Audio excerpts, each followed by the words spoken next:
Your defense net shot is a net shot you would use when you are forced to catch the shuttle low.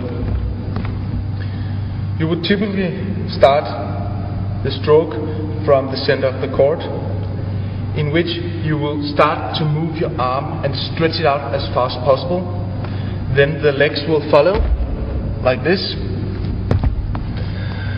By this, you will see that you stretch out your butt, your back, your shoulder, elbow and wrist as far as possible.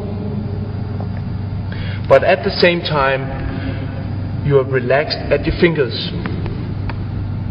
like this.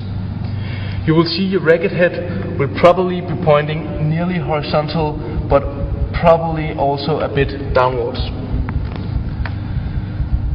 The actual movement is very simple. You only use your fingers, which you contract slightly upwards.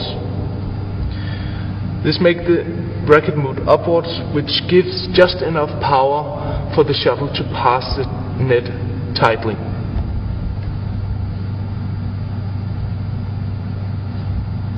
So just to summarize, make sure that your racket is moved first. Stretch out in your back, shoulder, elbow and wrist. Make your feet follow. Let the racket head point slightly downwards. Relaxing your fingers. Contract your fingers so that the racket head is moving in an upward direction, which gives the shuttle just enough power to pass the net.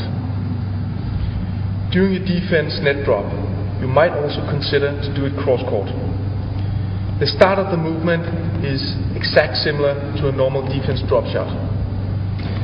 You would start by stretching out your arm and back to reach out as far as possible, and then make sure that your legs will follow, so you'll end up in a position really stretched out. You'll notice that your racket head is pointing slightly downwards, and at the same time you'll be relaxed at your fingers. What you want to do as the shuttle approaches is that you want to contract your fingers so that you move your racket up and a bit backwards, and at the same time you want to contract your wrist so that it bends backwards in around 80 degrees angle. It means that your starting position is like this, and you will end up like this. Again, here it's important to emphasize that you shouldn't rotate in your wrist, as the shuttle will tend to go either too high on the net or to go too deep into net. So it's very important that you only use your fingers and that you bend backwards in your wrist.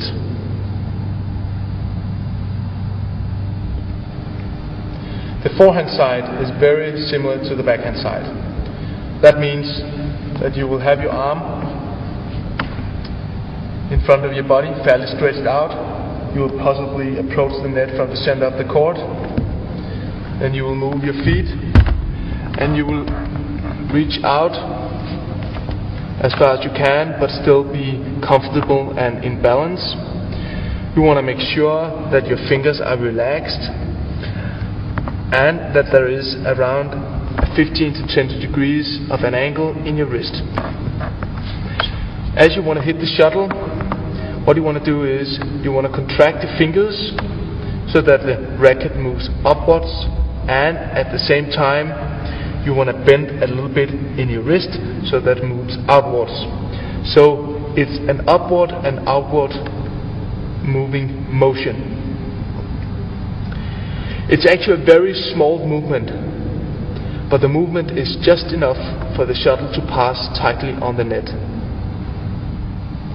Similar to the backhand side, this shot can be made cross court. So you start from the center of the court, moving towards your forehand corner. Your arm will be stretched out, and you will also be stretched out in your back, and reach out as far as you can, but still be comfortable and in a balance. You will try to relax in your fingers, and there will be an angle of around 15 degrees in your wrist. As the shuttle approaches and you want to hit cross-court defense net drop, you want to contract your fingers and bend slightly in your wrist to an end position like this. That means it's a very small motion, and the only thing you do is contracting your fingers and bending slightly in your wrist.